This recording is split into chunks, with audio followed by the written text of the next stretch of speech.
Another game from the Destroyed Box series. SPI's After the Holocaust. This was the old Designer's Edition. Comes with a hard board. I'm not sure if the red box version came with a hard board. I've never seen a copy of it, actually. Anyway, it's a 4-player, maybe more, maybe less, but core 4-player game simulating, I forgot some stuff, the economic situation after a nuclear holocaust. Sounds like fun, eh? And obviously, you know, it posits this is kind of pre the nuclear winter having really gained a lot of strength, but it posits a strike, or mutual strikes, and the rebuilding of the economy in the United States, 2, 4, 6, 7, and a little bit of Canada up here. So obviously humanity is not completely destroyed, and in fact much of the infrastructure, it's wiped out, but much of the advantages are presumed to still be there. This is assumed to be, you know, within not too long after the nuclear war, in the sense that you still have people who know how to do a lot of things that maybe, if we were talking a couple of generations after, if things didn't get a good start, wouldn't happen. I've mostly set up, but not entirely. I still have to allocate some specifics within each of the groups in the game. We have 4 regional powers, cleverly named the Northeast, Midwest, Southwest, and Far West. And then there's sort of a neutral area, mostly swinging through, not quite, a little to the east of the Rockies there, and Florida and a couple of the deep southern states are also left neutral. None of that matters too much, because one thing I want to tell you about this game is I've never seen anyone win it. I played a few games opposed of it and played another handful solitaire. It is, I don't think it's mathematically impossible to win, but it's damn tough. All right, let me see. We have a couple of these play aids, which are a bunch of charts and tables. And then we have this Form 1040. And yes, this game is about as enjoyable as a prior game I covered, 1040. You can look for that on my YouTube channel. It's also on my BGG list, however, not under that name. It isn't in the database yet. This is a heavy bookkeeping game, but most of the bookkeeping is not going to be on these sheets of paper. Most of the bookkeeping is going to be covered on these tracks, which keep track of where your population is and where some of your resources are, in particular your tools, your mechanized aspects. The board is largely unimportant. These tracks are the main part. The actual land, the map part of the board is fairly unimportant throughout play. What it does is it represents areas with these kind of color zones, and then there's a capital area, which is where your little chit that marks control goes. You have a few valuable pieces of information like devastated hexes, which don't serve much purpose except when somebody builds a military, which probably nobody will do. Not if they want to win. They pretty much have to all work together if anybody's going to win. There's fuel sites, metal sites. This number under it indicates there's 2 metal sites in that hex. The actual hexes where these sites are located is unimportant, I think. I don't think you can militarily knock them out of condition, out of the sector or the area. You also have industrial sites here. And industrial sites are the only thing you can grow. And one of the premises of the game is that the fuel and metal sites are in areas where maybe modern fuel and metal sites don't really exist, but there is still sufficient metal and fuel available in those that low-tech mining would be able to extract enough needed for the purposes here, whereas the really higher tech fuel especially, but also metal, more modern excavations or expropriations would be impossible anyway. So it's only in these areas that they, and I think they're kind of waving some hands around there as much as I am. We do have some extra counters here, more markers for control, plebiscites if you want to hold elections, and military units, just so this is sort of a war game. Supply units, which are needed if you're going to use the militaries, and that's for each color. And we have some neutral military units, which could perhaps happen. I don't remember how. Basically, an area with military units goes neutral, I think, is the only way those occur. But all right. We have a sequence of play listed across here, and that's our main thing. What you're going to be doing is you're going to be doing a lot of bookkeeping throughout each of these phases. So production phase, you're going to produce food, fuel, and metal. And what you're going to produce in each of those, well, food is a little different, but for fuel and metal, essentially what you do is you add up the number of labor points. This is the first worker placement game that I think I've ever seen. Well, that I've ever seen, and I think it far predates any of the modern kind of Euro worker placements. However, this one is a worker placement that's born out of simulation theory, essentially. Now, it's a very, very weak simulation of an economic system. However, it still is playable as a game, which makes for, a nice compromise level. This is about where I'd say I'd want my economic simulation of this to be sitting in terms of complexity. It's playable, not too onerous, but you probably can't learn too much from it, if anything. And in fact, the underlying model is somewhat designed more towards game balance than anybody's particular theory. Okay, so let's look at fuel and metal. What you're going to be doing is you're going to be adding up the number of working labor you have in that sector of your economy and the number of working mechs that you have in that sector. Those are both limited by the number of sites you have and your technological, social level. You're going to have these sector state markers. They're very important. They're how effective your sector is. And they allow your workers to be educated enough to use machinery, the mechanized side of things. You need to have at least one level of sector state to do that. And as they go up, they increase the number of machines that you can use, whether you can use, complex robotics or whatever. But they also indicate how much you have to pay them, essentially. So anyway, you'll be adding up the labor and mechs that are working in that sector.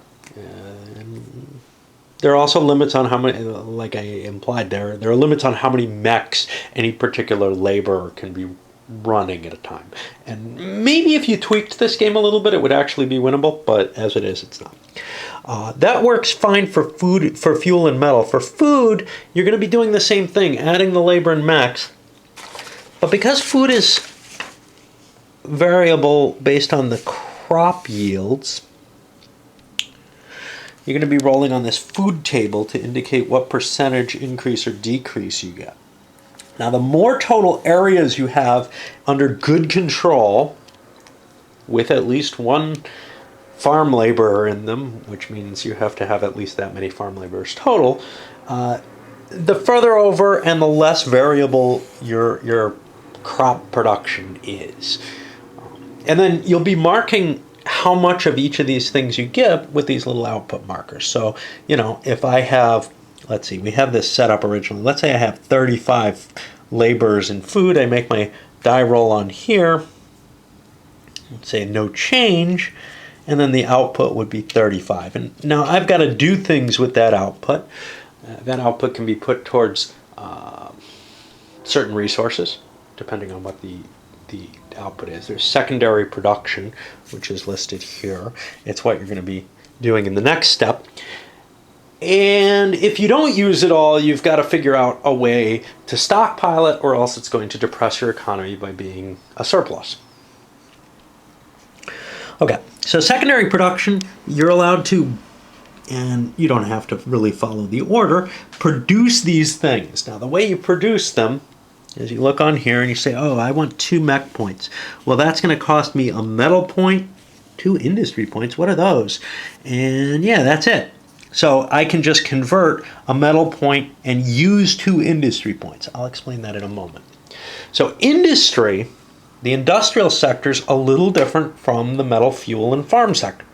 At the beginning of the game, again, based on the number of sites you have in the sector state and such not, you can have laborers assigned to the industrial sector, and you can have mechs assigned to the industrial sector. And your initial capacity, which is this little piece here, will be set equal to how much in terms of production capability you have for laborers and mechs. As you use up that capacity, you mark your utilization. So for example, if I did what I did, I would spend a metal and I would utilize 2 of these industrial. Obviously I can't utilize it if I don't have the capacity to be utilized. Some of the other things, for example, if I wanted to build a transport point, it cost me a fuel, a metal, and 2 industry, and no money. Let's look for one here. Consumer points. This is an interesting one. 2 food, a fuel, metal, 3 industrial build points, and $3 of cash. And you have some cash money here. Little slim bills, but they're kind of easy to handle, actually. They've got some texture to them. All right. So you fiddle with your little numbers and you put your stuff out, and this can all be done simultaneously. It's just a bookkeeping game here. Then you can do military mobilization, which works pretty much the same way as the other secondary production.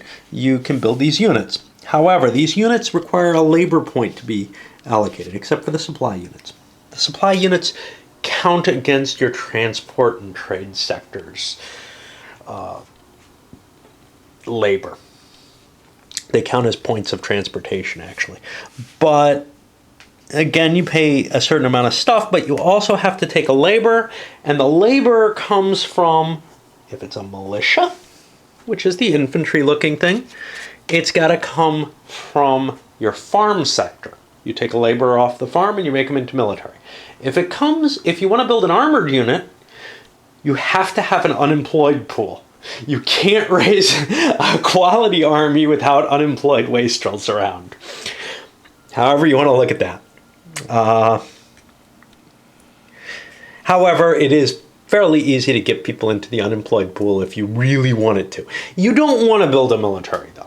Building a military is expensive, and your only way of winning is really to trade with other people. Now, if by some magical sense you get the victory conditions before turn 10, well, then maybe you can fight over the spoils. I've seen people fight over the spoils before that, after they determine I can't win anymore, nobody else is going to. I'm not going to play that way.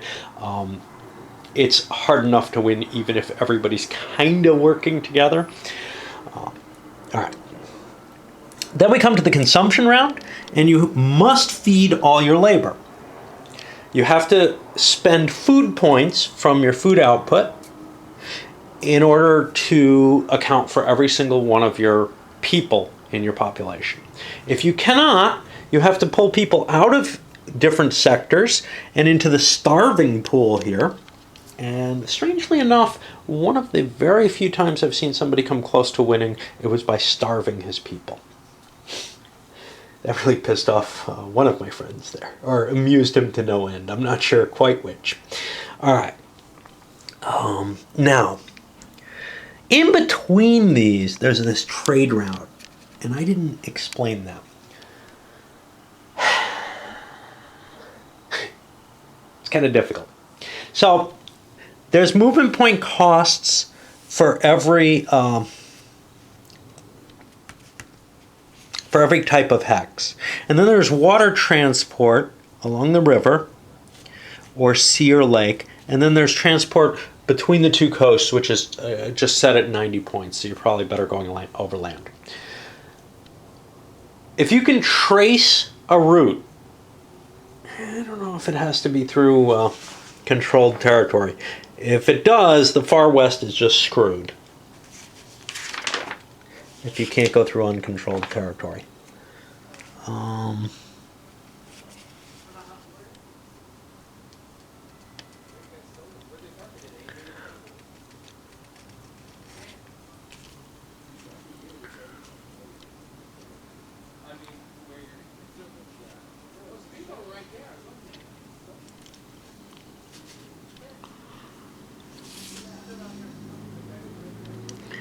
Yeah, I don't think...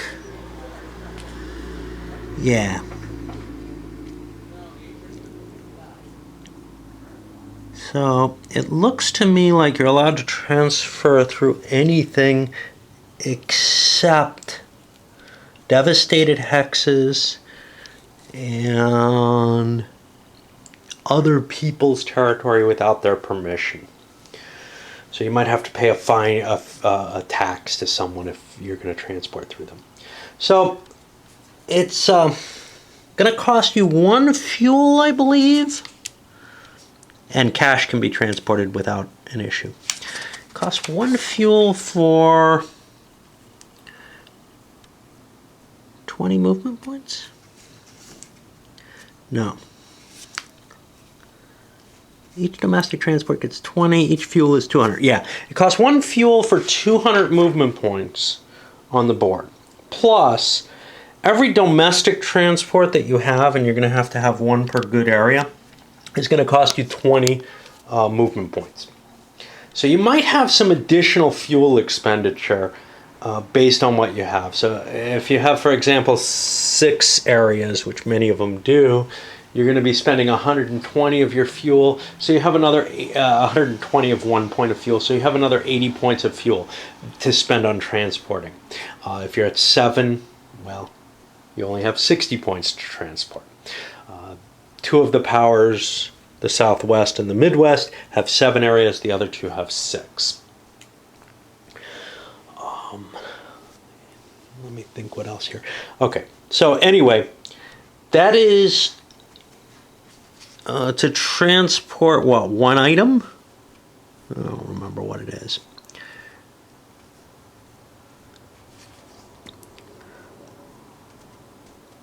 I think it's 1 item. No, it can't be.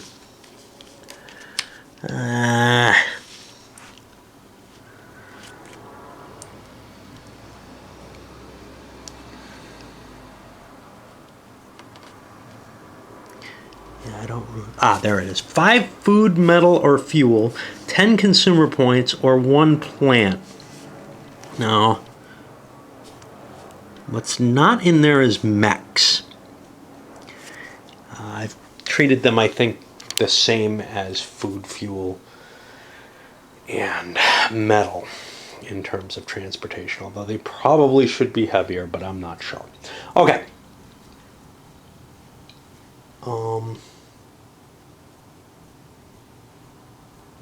Yeah, they look like they'd weigh about 1.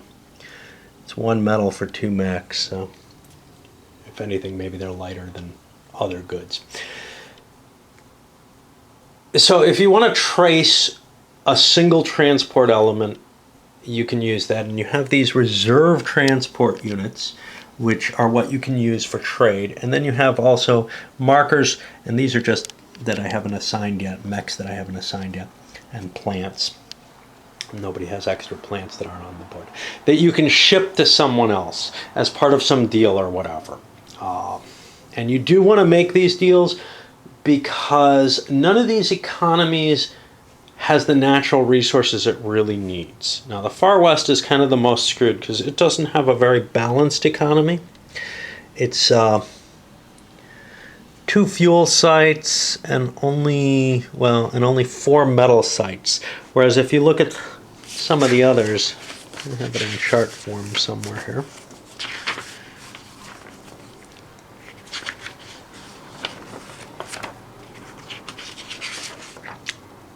somewhere.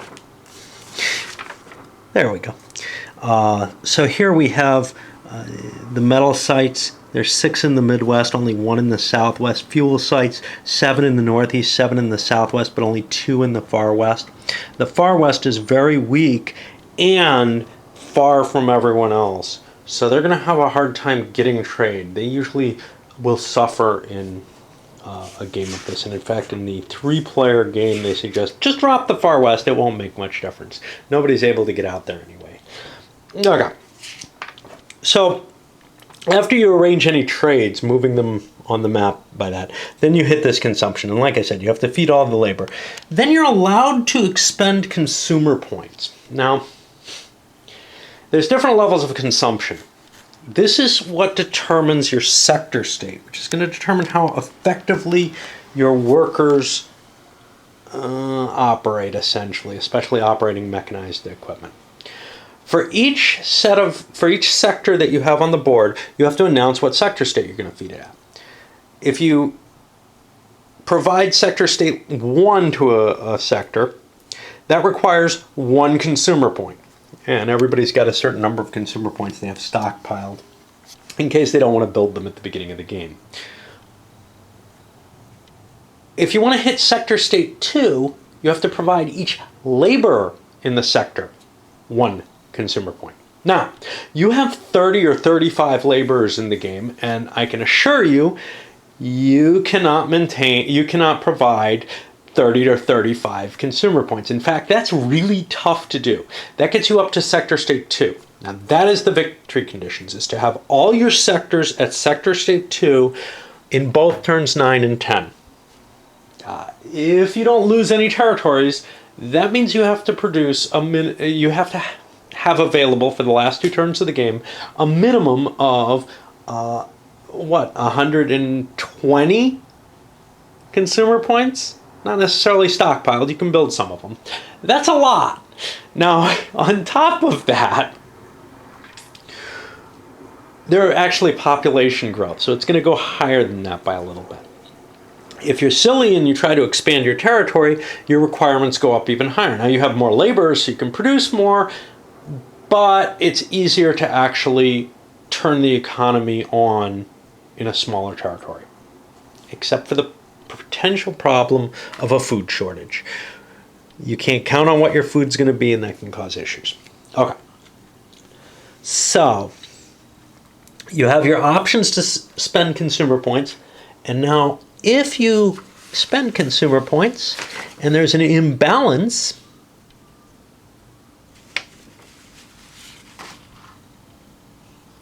looking for it? I'm not seeing it. Where is it? There, the strike table. If there's an imbalance, which is to say you're feeding workers in one sector, or you're paying workers in one sector with more consumer points than workers in another, there's a potential that there's a strike and they're going to essentially demand your consumer points. You can lay them off if you want, but that's even worse. So what happens is the unrest index is calculated, I gotta remember how to do this, by the number of available consumer points that you have stockpiled that you haven't handed out. So if you have none, if you spend them all, there isn't going to be a strike. Divide it by the number of shorted laborers, which means if you pay a small sector of your society a good wage in consumer points, and you have a lot of people getting a bad wage, that's okay. What doesn't work is if you have a small slice of the society that's being kept poor. Now, there's a further restriction here. Your social state is the lowest of all your sector states. That's what you have to get up to level 2. Your sector states cannot be more than 1 higher than your social state. So if you want to drop down to sector state 0 in something, none of your sector states can be above a 1. And your social state will be a 0. All right, let's see what else we got here. Determine regional social state. That's what I just mentioned. Military supplies. All right. I'm going to ignore the military rules for a little bit here. We'll get back to them very briefly, but I'm not going to be playing them I don't believe. Essentially, you have to pay all your military units. Well, I can explain it. Based on the military maintenance cost, so they each need a food. Now remember, they've taken one of your laborers, so you're just feeding your people there. They each need a fuel, and they each need cons points?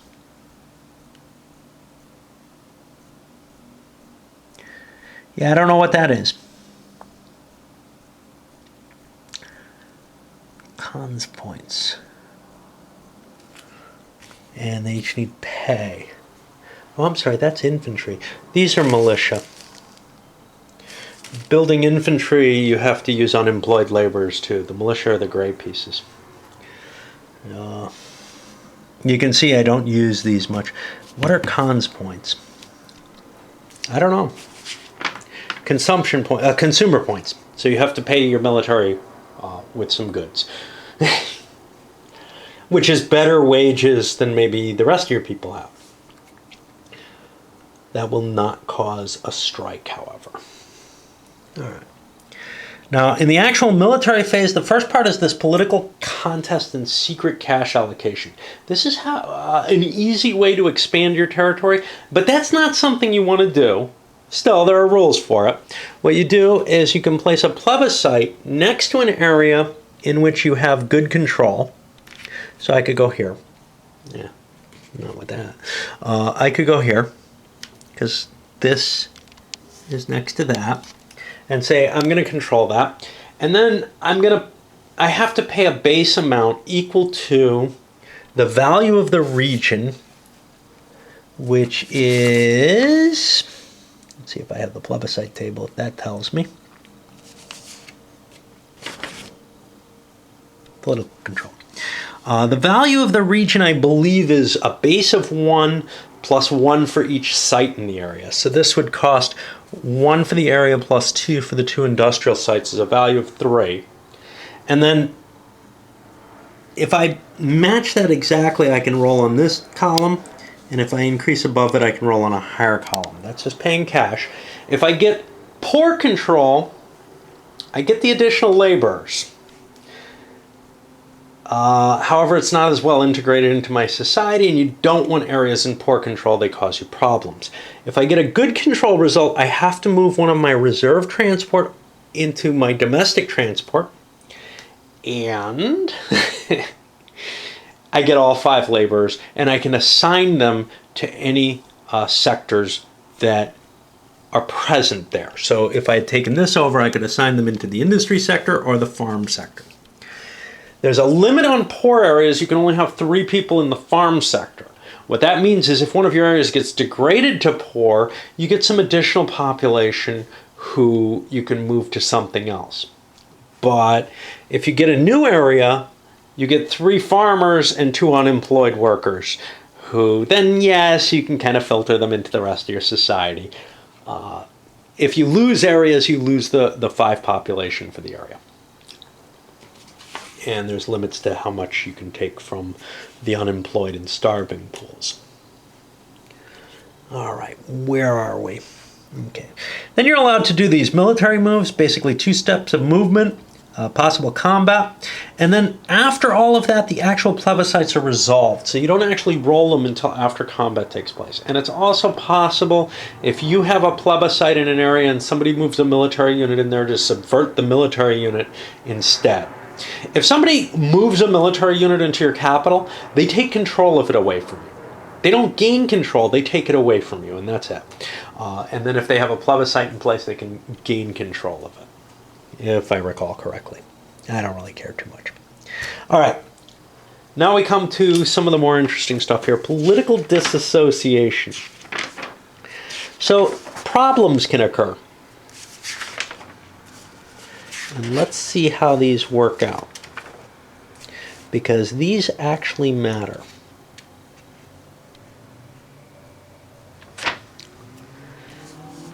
All right. If you have unemployed labor points, you do the unemployment routine, where you're going to be on this table, the unemployment table, you look up the number of areas, the number of total unemployed labor points, you roll a die, and the number of areas listed go from good to poor, which of course means you get to transport back into your reserve in that case. The transportation sector requires 1 laborer for every 10 or fraction thereof transportation points that you have allocated to it. Okay.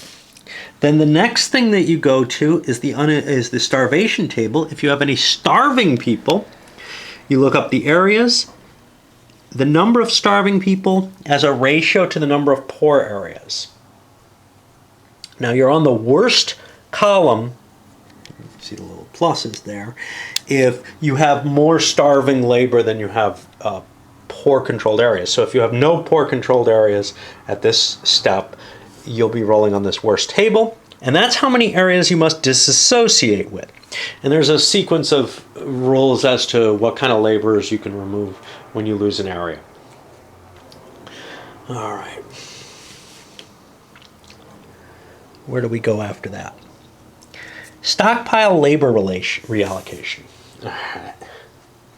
So stockpiling uses this chart, which is also in here. Every point of goods that you want to stockpile costs you an increasing amount of money to stockpile. So if you only want to stockpile 1 food, it costs you $1. Yeah, it's just linear.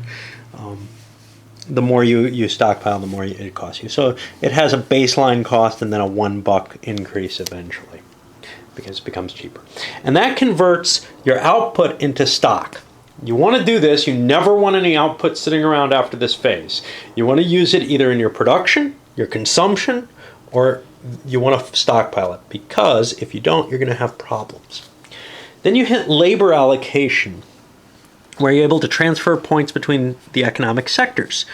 You can take labor from the unemployment pool and move it to any economic sector.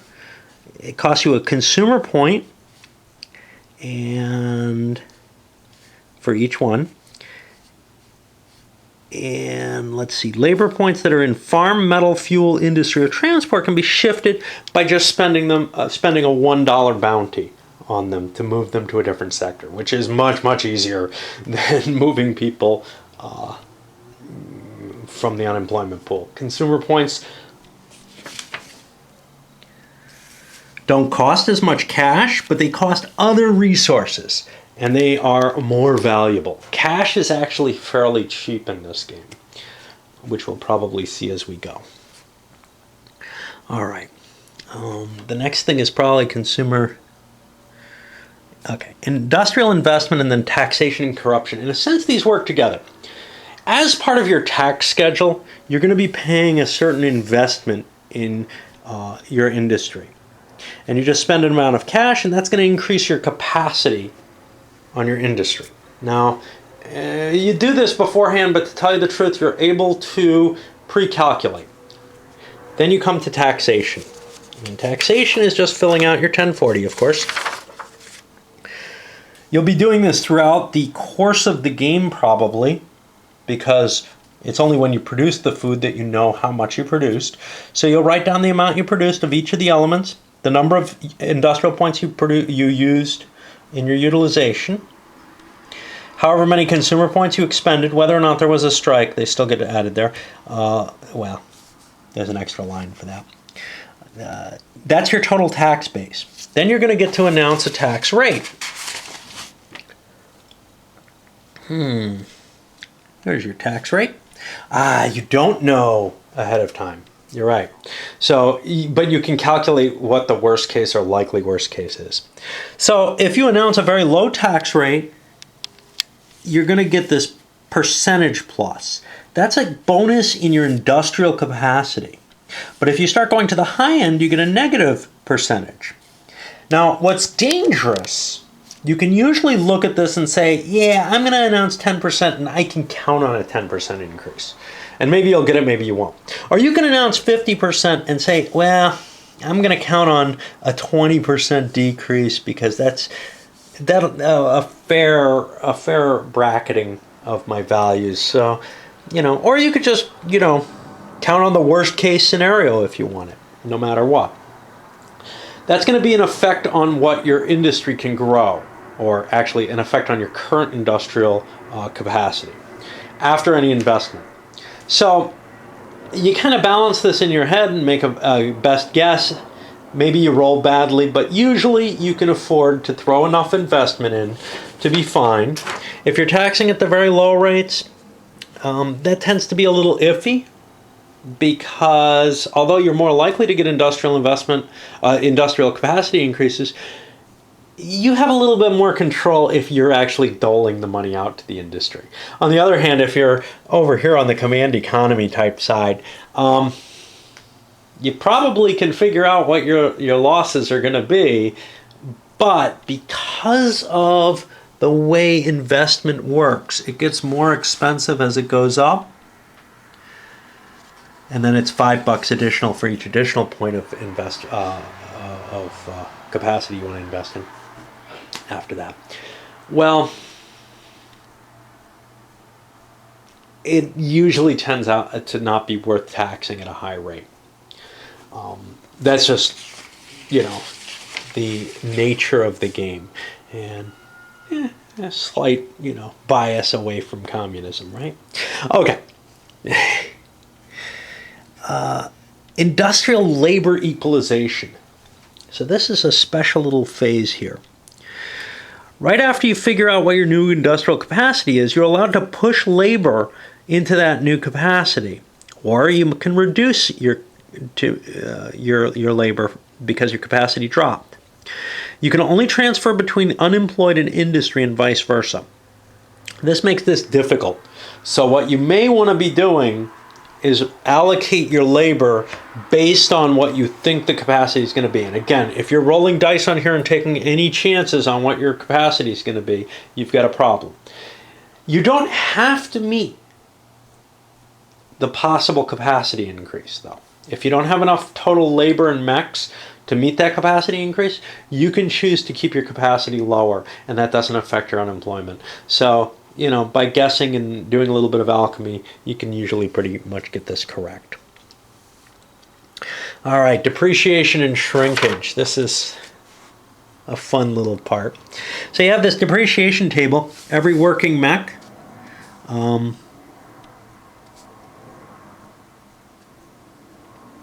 Let's see how this works. I'm not really remembering it very well. You total the total number of working mechs, and then you use the table. Great. So how do I use the table?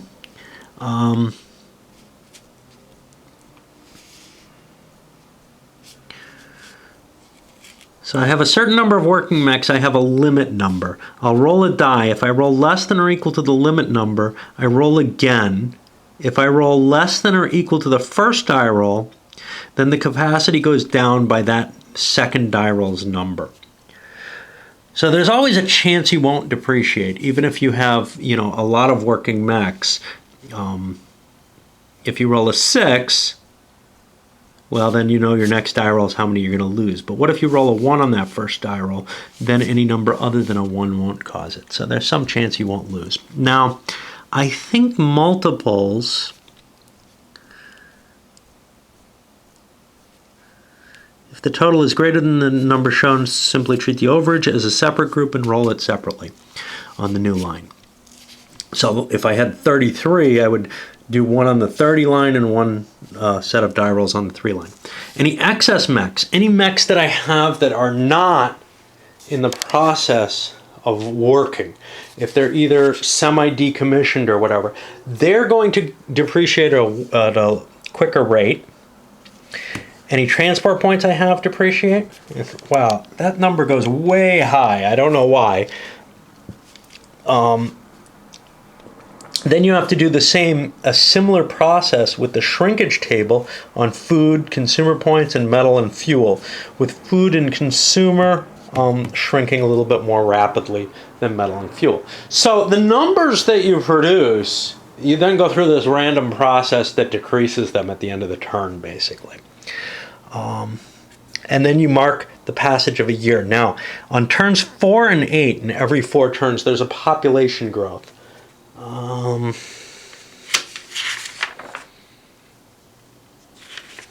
And I don't know where that is. Is that an optional rule is my question. There are a number of optional rules, and I don't think I want to play with any of them.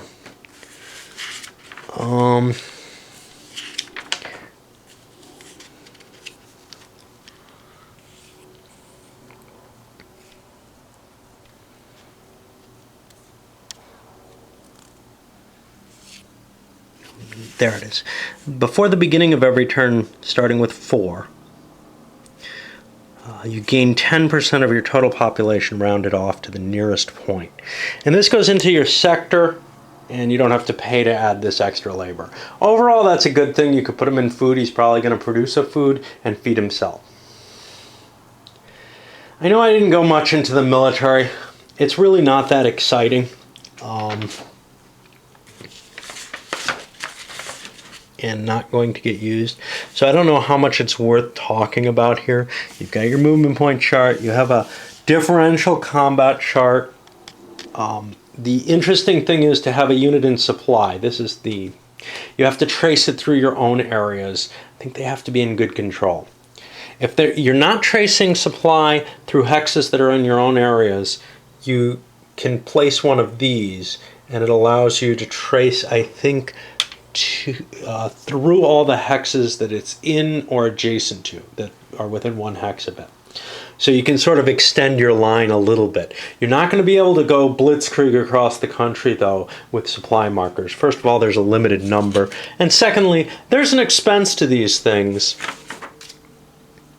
in terms of building that, well, you're probably ruining your economy once you build a military unit. Even just one. You're probably ruining any chance you have of winning the game. The reason for that is, to win the game, you have to be at Sector State 2, Social State 2, in both turns 9 and 10. That's to be eligible to win. Then there's going to be this formula for calculating out who wins. It's based on highest social state and the number of areas in control.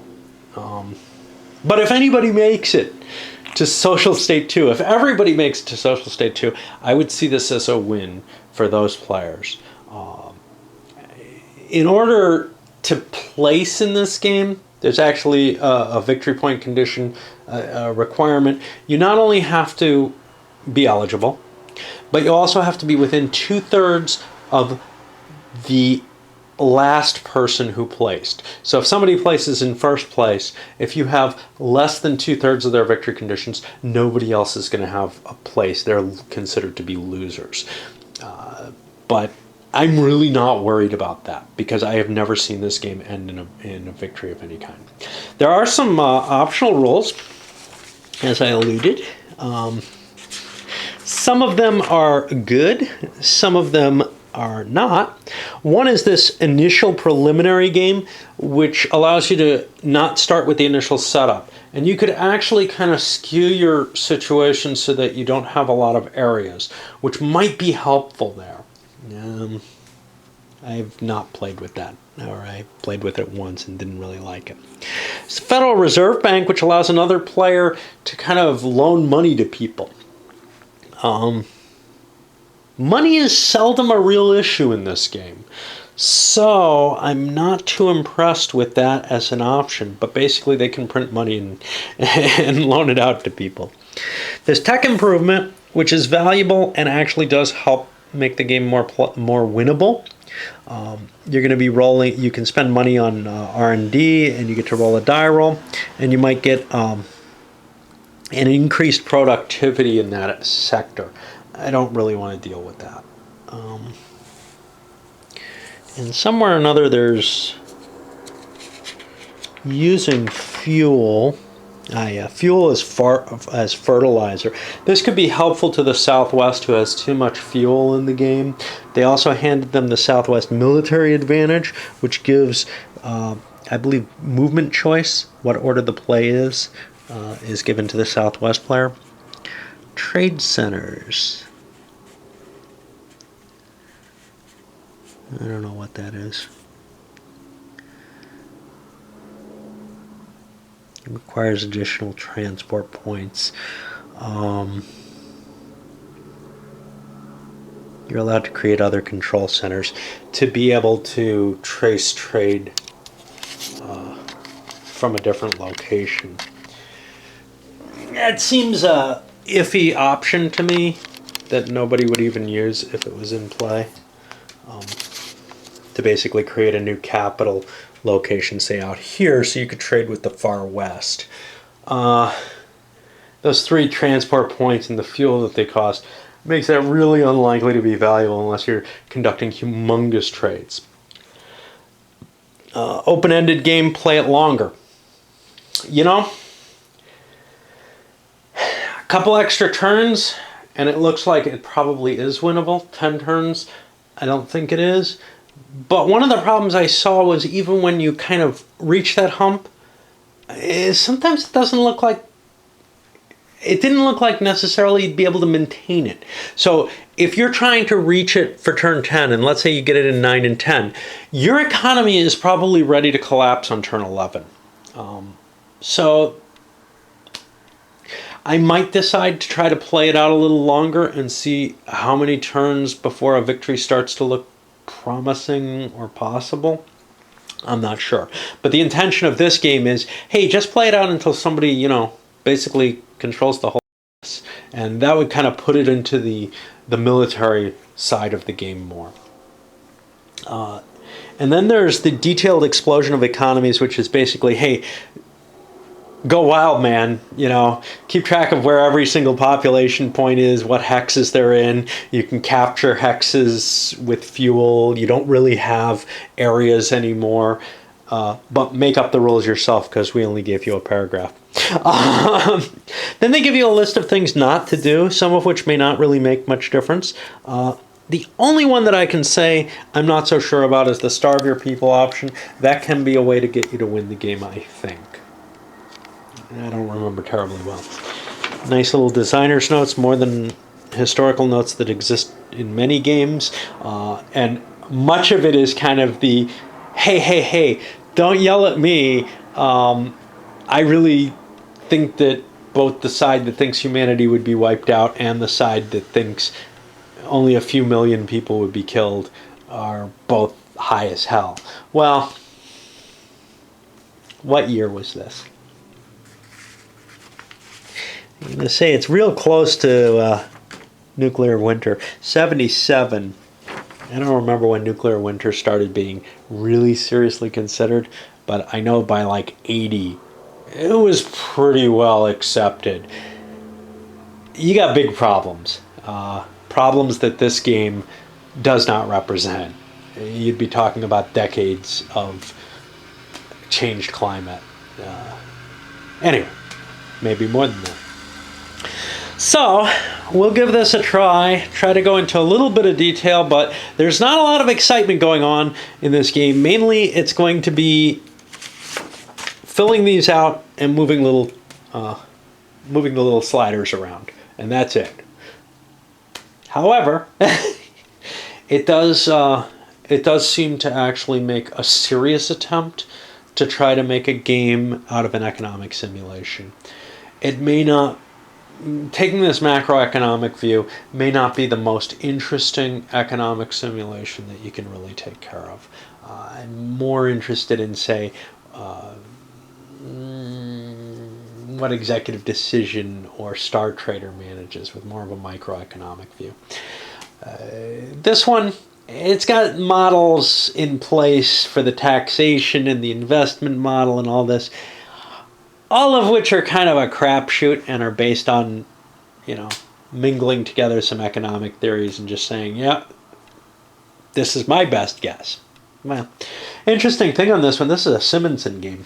He didn't design too many. And they're all kind of out there. This one certainly is.